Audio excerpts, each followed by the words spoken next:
Tu as eu peur de mourir, genre? J'ai pas peur de mourir. Avant, à mes 12 ans, oui. Mais maintenant, j'ai pas peur de mourir. Bonjour Brut, je me nomme Cyril Dadier Paul Romain, 22 ans, personne vivant avec le VIH-Sida. Et aujourd'hui, je vous invite à me suivre dans mon quotidien de vie. Pour commencer, déjà, nous sommes dans mon quartier là, actuellement ici. Et vous allez me suivre aujourd'hui pour aller au travail. Donc, top, c'est parti.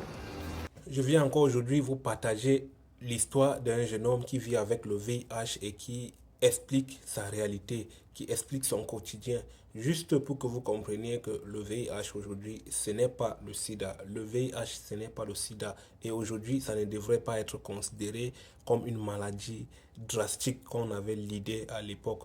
Je vous laisse regarder la vidéo et puis les questions en commentaire. Tout a débuté à l'âge de 12 ans, lorsque j'ai été dépisté positif au VIH après une très longue période de maladie. Et bon, Quelle maladie? je suis tombé assez malade, palu, fièvre typhoïde, zonale, ce qu'on appelle ceinture, en fait plusieurs. Et après ça, on m'a annoncé, parce qu'il le fallait, parce qu'à un moment je ne prenais pas mes médicaments et tout. Donc lorsqu'on m'a annoncé, ça a été vraiment un choc. C'est pas mon père qui m'a annoncé qu'il était séropositif, c'est l'assistance sociale avec l'accord de mes parents qui a fait l'annonce. Ma mère n'est plus, elle est décédée, j'avais 3 ans. Ils ont fait un test à tout le monde dans la famille, mon père y compris et tout le monde, qui était négatif, et c'est moi seul. Et c'est possible en fait. C'est possible qu'une personne peut ne pas infecter, mais peut infecter une personne, genre parmi ses enfants. Quand je suis tombé malade, je ne suis plus allé à l'école pendant un bon moment parce que j'ai fait près d'un mois à l'hôpital. D'accord. Et à l'école, comment ça s'est passé? Est-ce que tes amis étaient au courant? Au départ, je n'ai pas dit mon statut sérologique à qui que ce soit à l'école. Je vivais ma vie, mais c'est que genre, je me retenais certains aspects, je me posais des questions sur moi-même, je me posais des questions sur mon état de santé, sur mon avenir et tout. Et c'est au collège en classe de 5e, si je ne me trompe pas, 5e ou 4e, qu'il y a une fuite en fait.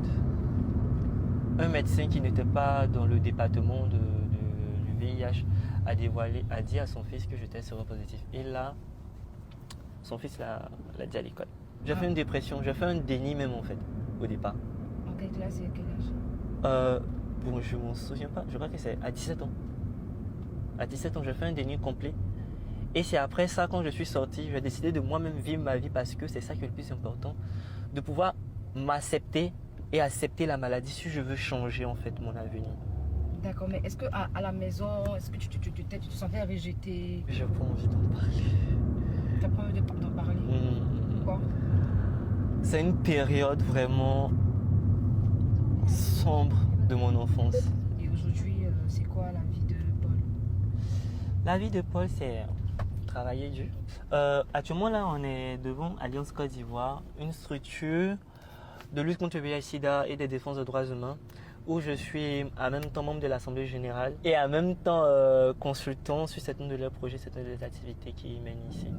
Donc là, on va rentrer actuellement, je dois avoir quelqu'un pour une séance de travail sur la prochaine campagne VIH qui aura lieu.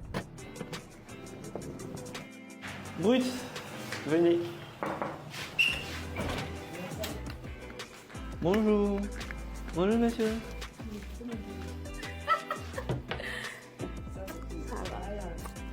Bon, aujourd'hui je te présente, je suis avec Brut et ils vont nous filmer pendant toute notre séance de travail ici.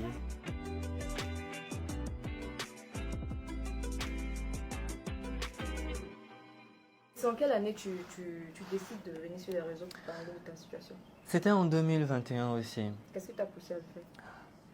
Je suis tombé malade. Ça a été une période difficile parce que dans cette période je ne prenais pas mes médicaments. Il y a eu un petit souci. Et là en fait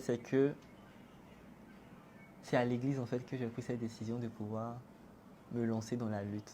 Là-bas, j'essaie de communiquer, de pouvoir montrer en fait à d'autres jeunes qu'il y a un autre jeune aussi comme eux, mais qui a surmonté en fait cette étape de stigmatisation, de discrimination. Tu as eu peur de mourir, genre? J'ai pas peur de mourir. Avant, à mes 12 ans, oui. Mais maintenant, j'ai pas peur de mourir. De toutes les façons, je ne peux pas dire actuellement que c'est le VIH qui va me tuer. Parce que je prends des ARV, je suis indétectable. Ce qui veut dire que le virus a baissé dans mon organisme. Le truc, c'est que si tu es indétectable, tu ne peux pas infecter. Mes projets, le premier, c'est de devenir l'un des visages qui va déconstruire le VIH-Sida. Et en deuxième position, j'aimerais bien devenir mannequin aussi. Merci de m'avoir suivi, c'est la pause. Moi, je dois aller manger. Au revoir.